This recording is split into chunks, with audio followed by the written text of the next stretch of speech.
आज की वीडियो में हम देखेंगे करंट अफेयर के कुछ महत्वपूर्ण क्वेश्चन। तो आज की वीडियो में हम 27 जुलाई से 2 अगस्त तक के महत्वपूर्ण करंट अफेयर्स देखेंगे। चलिए देखते हैं हम।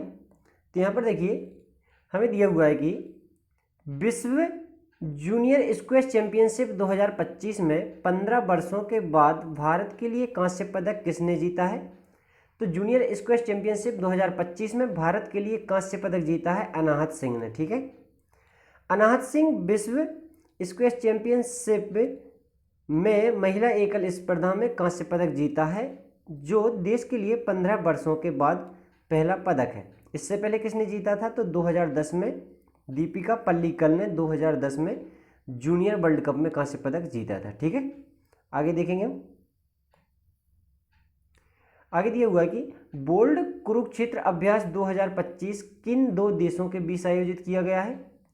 तो बोल्ड कुरुक्षेत्र अभ्यास भारत और सिंगापुर देशों के बीच में आयोजित किया गया है। ठीक है, इसकी शुरुआत कब हुई थी? तो इसकी शुरुआत 2005 में हुई थी और यह है या तो हर साल या 2 साल में आयोजित किया जाता है। ठीक है, और 2025 में बोल्ड कुरुक्षेत्र अभ्यास का यह 14वां संस्करण था और यह अभ्यास 28 जुलाई से 4 अगस्त तक किया गया है। ठीक है, आगे देखेंगे। आगे दिया हुआ भारत में पहली बार हाइड्रोजन कोच परीक्षण कहाँ किया गया है। तो हाइड्रोजन कोच परीक्षण इंटीग्रल कोच फैक्ट्री चेन्नई में किया गया है। ठीक है, तो देखिए यहाँ पर भारत ने चेन्नई स्थित इंटीग्रल कोच फैक्ट्री में अपने पहले हाइड्रोजन चालित रेल कोच का सफलतापूर्वक परीक्षण किया है और भारत 1200 HP की हाइड्रोजन चालित ट्रेन विकसित कर रहा है, जिसका लक्ष्य रेलवे हाइड्रोजन का उपयोग करने वाले चुनिंदा देशों में शामिल होना है। आगे देखेंगे। आगे दिया हुआ है हाल ही में अटल पेंशन योजना में नामांकन 8 करोड़ को पार कर गया है। इस योजना की शुरुआत कब हुई थी? तो देखिए अटल पेंशन योजना में 8 करोड़ लोगों का नामांकन हो चुका है। तो यही इस योजना की शुरुआत कब हुई थी? तो इस योजना की शुरुआत हुई थी 9 मई 2015 को। ठीक है, अटल पेंशन योजना के बारे में जानेंगे। तो यह योजना 18 से 40 वर्ष की आयु वाले किसी भी भारतीय नागरिक के लिए उपलब्ध है। अटल पेंशन योजना एक सरकारी योजना है जो असंगठित क्षेत्र के लोगों को 60 वर्ष की आयु के बाद पेंशन प्रदान करने के लिए बनाई गई है। ठीक है, इस योजना में निवेश के हिसाब से 1000 रुपये प्रति माह या 2000, 3000, 4000 या 5000। ठीक है, जिस तरीके से निवेश किया जाता है उस तरीके से इसमें पेंशन प्राप्त होती है और इसे देखिए पेंशन विधि नियामक एवं विकास प्राधिकरण द्वारा प्रशासित किया जाता है। ठीक है, चलिए आगे देखेंगे हम। आगे दिया हुआ है हाल ही में किस भारतीय एथलीट ने पोलैंड में डेकाथलॉन में 7826 अंक हासिल करके नया राष्ट्रीय रिकॉर्ड बनाया है। तो सबसे पहले देखिए कि डेकाथलॉन क्या होती है। तो डेकाथलॉन 2 ग्रीक शब्दों से मिलकर बना है, डेका और एथलॉन। ठीक है, डेका मतलब होता है 10 और एथलॉन में मतलब होता है प्रतियोगिता या पुरस्कार, यानी कि डेकाथलॉन में 10 प्रतियोगिताएं शामिल होती हैं। तो ठीक है, और इसमें एथलीट को 10 प्रतियोगिताओं में हिस्सा लेना होता है और उसके बाद ही यहाँ पर वह कुल अंक हासिल करता है, उसके हिसाब से रैंक दी जाती है। तो किसने राष्ट्रीय रिकॉर्ड बनाया है? तो ये बनाया है तेजस्विन शंकर ने। ठीक है, चलिए आगे देखेंगे हम। आगे दिया हुआ हाल ही में किसे, ठीक है, किसे संसद टीवी के मुख्य कार्यकारी अधिकारी का अतिरिक्त प्रभार सौंपा गया है। ठीक है, तो संसद टीवी के CEO का अतिरिक्त प्रभार कैसे सौंपा गया है? तो ये सौंपा गया है लोकसभा महासचिव उत्पल कुमार सिंह को। ठीक है, लोकसभा के महासचिव उत्पल कुमार सिंह संसद टीवी के CEO के रूप में रजत पुन्हानी का स्थान लेंगे। ठीक है, चलिए आगे देखेंगे हम। हाल ही में किस देश के अंतर्राष्ट्रीय हवाई अड्डे को दुनिया का सबसे खूबसूरत हवाई अड्डे का पुरस्कार दिया गया है? तो दुनिया के सबसे खूबसूरत हवाई अड्डे का पुरस्कार कैसे दिया गया है? तो यह दिया गया है चीन के यनताई पेंगलाई अंतर्राष्ट्रीय हवाई अड्डे के टर्मिनल 2 को। ठीक है, तो यह कहाँ स्थित है? यह चीन में स्थित है। तो प्रिक्स वर्सेल्स द्वारा 2025 के लिए दुनिया का सबसे खूबसूरत हवाई अड्डे का पुरस्कार किसे दिया गया है? तो ये दिया गया है चीन के यंताई पेंगलाई अंतर्राष्ट्रीय हवाई अड्डे के टर्मिनल 2 को। चलिए आगे देखेंगे हम। आगे दिया हुआ है कि UEFA महिला यूरो 2025 का खिताब किसने जीता है? तो यह खिताब जीता है इंग्लैंड की महिला फुटबॉल टीम ने। ठीक है, तो यहाँ पर देखिए सबसे पहले UEFA का फुल फॉर्म क्या है? तो UEFA का फुल फॉर्म यहाँ पर दिया हुआ है union of European football association. ठीक है, और ये यूरो कप है। यह देखिए फीफा वर्ल्ड कप के बाद यूरो कप सबसे बड़ा इंटरनेशनल फुटबॉल टूर्नामेंट है जिसमें यूरोप की टॉप 24 टीमें हिस्सा लेती हैं और यह हर साल में आयोजित किया जाता है। चलिए आगे देखेंगे। आगे दिया हुआ है हाल ही में ग्लोबल स्पेक्स 2030 पहल किसके द्वारा शुरू की गई है? तो स्पेक्स, तो देखिए स्पेक्स, ये ग्लोबल स्पेक्स 2030 यह शुरू की गई है विश्व स्वास्थ्य संगठन के द्वारा। विश्व स्वास्थ्य संगठन ने ग्लोबल स्पेक्स 2030 नामक एक वैश्विक पहल शुरू की है और इस पहल का उद्देश्य क्या है? तो इस पहल का उद्देश्य है 2030 तक सभी के लिए किफ़ायती नेत्र देखभाल सेवाएं सुनिश्चित करना है। आगे देखेंगे, यहाँ पर दिया हुआ है FISU विश्वविद्यालय खेल 2025 में भारत ने कुल कितने पदक जीते हैं? तो देखिए ये क्या है? FISU क्या है? तो यह है federation international do sport university, या इसे हिंदी में हम कहते हैं अंतर्राष्ट्रीय विश्वविद्यालय खेल महासंघ। तो अंतर्राष्ट्रीय विश्वविद्यालय खेल महासंघ द्वारा आयोजित विश्वविद्यालय खेल 2025 में भारत ने कुल कितने पदक जीते हैं? तो इसमें भारत ने कुल 12 पदक जीते हैं और ये अलग अलग क्या है? तो ये देखिए 2 स्वर्ण है, 5 रजत, 5 कांस्य हैं। तो 32वें FISU ग्रीष्मकालीन विश्वविद्यालय खेल जर्मनी के राइन रूहर क्षेत्र में आयोजित किए गए हैं। ठीक है, और यह खेल विश्वविद्यालय के छात्रों के लिए एक प्रमुख खेल प्रतियोगिता है जिसमें दुनिया भर के छात्र एथलीट भाग लेते हैं। यह आयोजन हर 2 साल में अलग अलग शहर में आयोजित किया जाता है। आगे देखेंगे। आगे दिया हुआ है विश्व प्रकृति संरक्षण दिवस कब मनाया जाता है? विश्व प्रकृति संरक्षण दिवस प्रतिवर्ष मनाया जाता है 28 जुलाई को। और विश्व प्रकृति संरक्षण दिवस मनाने का उद्देश्य क्या है? तो यह है कि प्रकृति की सुरक्षा और प्राकृतिक संसाधनों के संरक्षण के बारे में जागरूकता बढ़ाना। आगे देखेंगे। आगे दिया है कि भारत का हिंदी माध्यम MBBS कॉलेज किस शहर में स्थापित किया जाएगा? तो हिंदी माध्यम MBBS कॉलेज भारत का पहला है यह। तो यह मध्य प्रदेश के जबलपुर शहर में स्थापित किया जाएगा हिंदी माध्यम MBBS कॉलेज।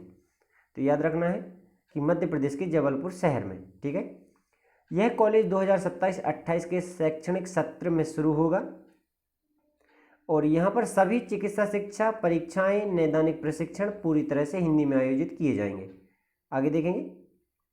हाल ही में चर्चा में रही छात्रा रेमोना एवेट परेरा किस भारतीय शास्त्रीय नृत्य से संबंधित है? तो नाम याद रखना है कि रेमोना एवेट परेरा यह भरतनाट्यम से संबंधित है। ठीक है, तो रेमोना एवेट परेरा ने यह मैंगलोर की है, कर्नाटक राज्य के मैंगलोर से हैं ये, कि 20 वर्षीय छात्रा रेमोना एवेट ने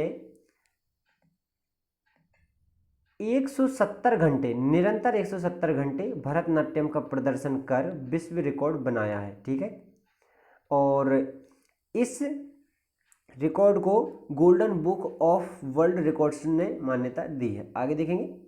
आगे दिया हुआ है हाल ही में किसे भारतीय राष्ट्रीय फुटबॉल टीम का मुख्य कोच नियुक्त किया गया है? ठीक है, तो भारतीय पुरुष फुटबॉल टीम का मुख्य कोच किससे नियुक्त किया गया है? तो यह किया गया है खालिद जमील को। खालिद जमील 13 वर्षों में भारतीय राष्ट्रीय पुरुष फुटबॉल टीम के मुख्य कोच नियुक्त होने वाले पहले भारतीय हैं। यानी कि पिछले 13 वर्षों में यह पहले भारतीय हैं जो भारतीय राष्ट्रीय पुरुष फुटबॉल टीम के मुख्य कोच नियुक्त किए गए हैं। ठीक है, इनकी उम्र 48 साल है। आगे देखेंगे हम। हाल ही में कहाँ स्वदेशी रूप से निर्मित 1 मेगावाट हरित हाइड्रोजन संयंत्र चालू किया गया है? 1 मेगावाट हरित हाइड्रोजन संयंत्र कहाँ चालू किया गया है? तो यह किया गया है कांडला, गुजरात में। तो भारत ने अपना पहला स्वदेशी रूप से विकसित 1 मेगावाट के हरित हाइड्रोजन संयंत्र को दीनदयाल बंदरगाह प्राधिकरण कांडला में चालू किया है। ठीक है, चलिए आगे देखेंगे। आगे दिया हुआ है विश्व स्तनपान सप्ताह कब मनाया जाता है? विश्व स्तनपान सप्ताह, जिसे हम वर्ल्ड ब्रेस्ट फीडिंग वीक भी कहते हैं, वर्ल्ड ब्रेस्ट फीडिंग वीक, तो यह मनाया जाता है प्रति वर्ष 1 अगस्त से 7 अगस्त तक। तो देखिए यह इसके मनाने का उद्देश्य क्या है? तो इसका उद्देश्य है कि स्तनपान के स्वास्थ्य लाभों और माताओं को सहयोग देने की आवश्यकता के बारे में जागरूकता को बढ़ावा देता है ये। ठीक है, और 2025 का विषय क्या है? तो स्तनपान को प्राथमिकता दें, स्थायी सहायता प्रणाली बनाएं। आप इसे इंग्लिश में भी देख सकते हैं कि prioritize breast feeding, create sustainable support systems. आगे देखेंगे। हाल ही में किस राज्य में 4500 वर्ष पुरानी हड़प्पा सभ्यता के अवशेष मिले हैं?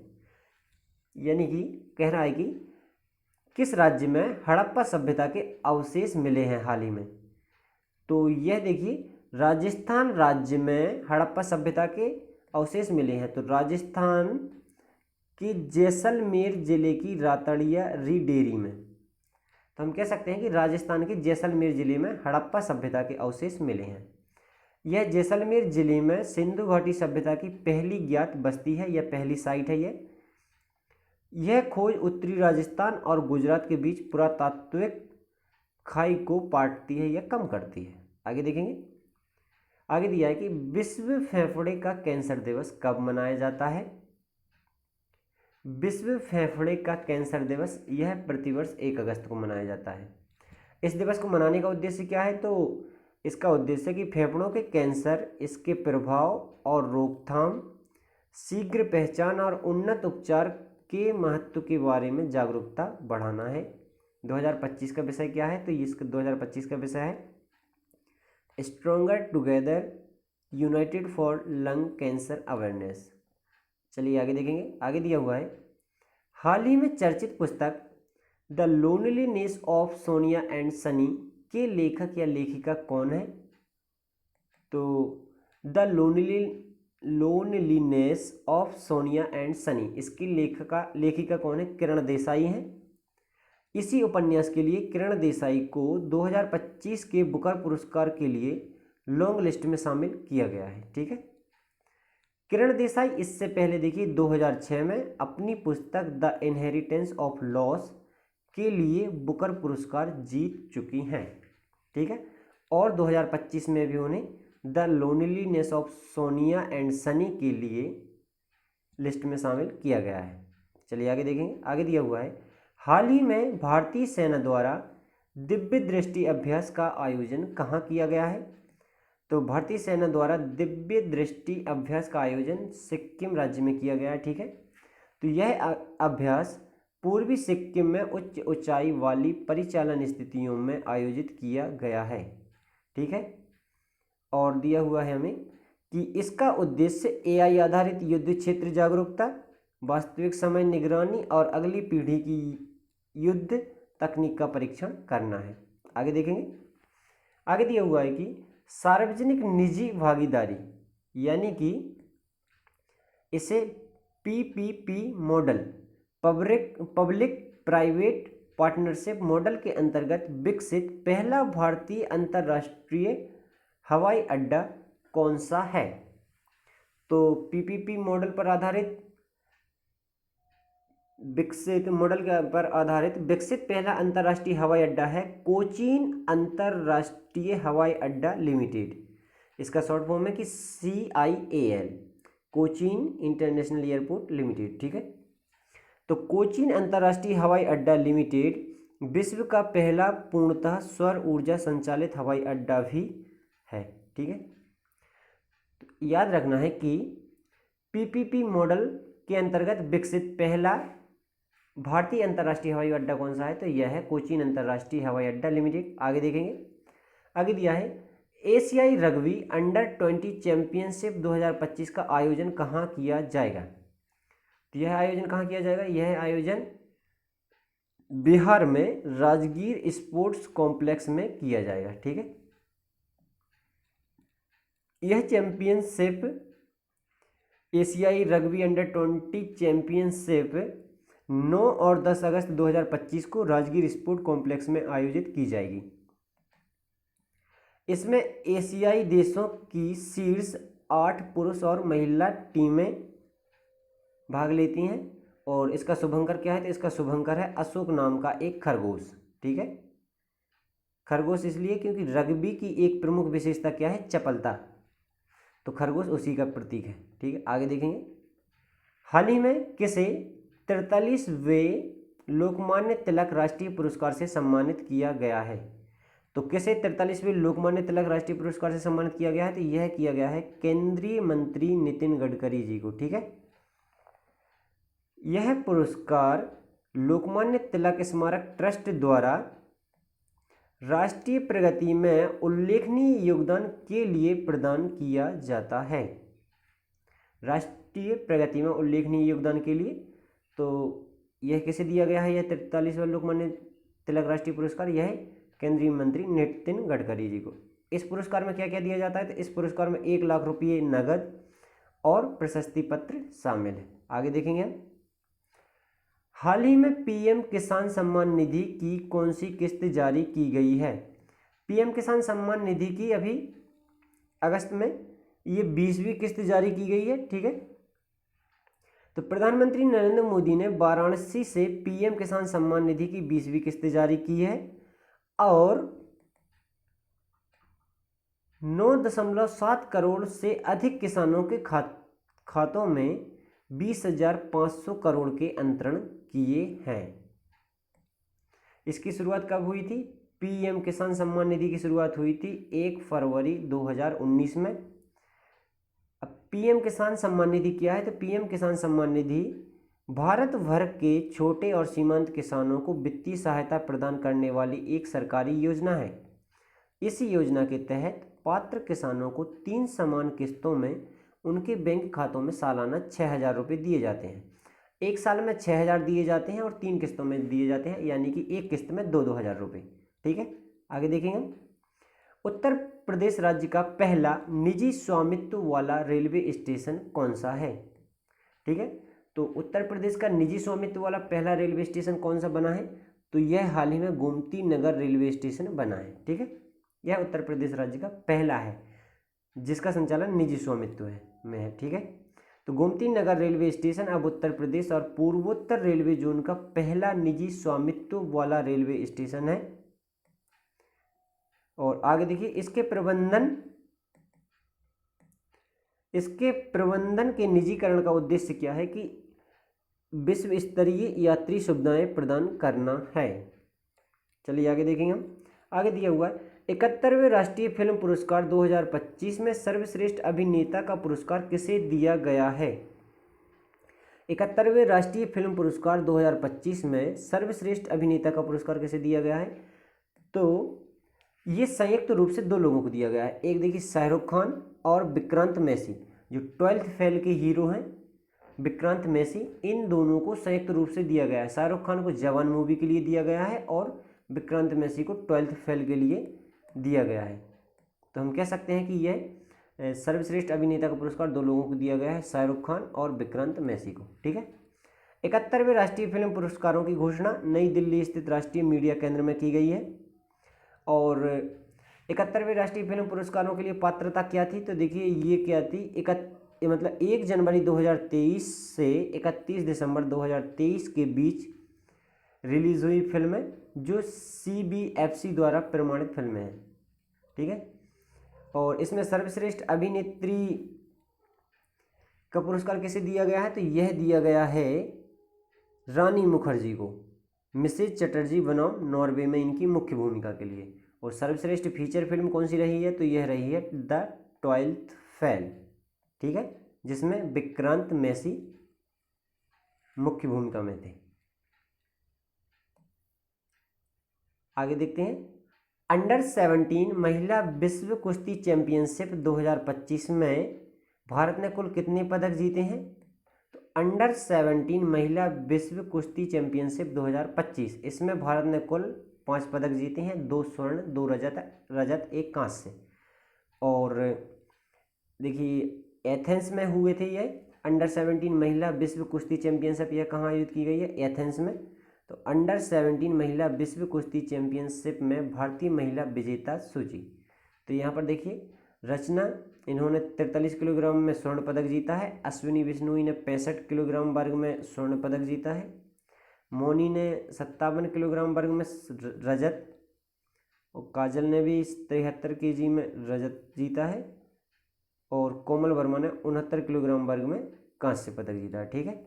आगे देखेंगे। बस आज की वीडियो में इतना ही। आप कमेंट बॉक्स में अपने सुझाव बता सकते हैं कि आप वीडियो में और क्या सुधार चाहते हैं। वीडियो अच्छा लगा हो तो दोस्तों के साथ शेयर करें, चैनल को सब्सक्राइब करें। धन्यवाद।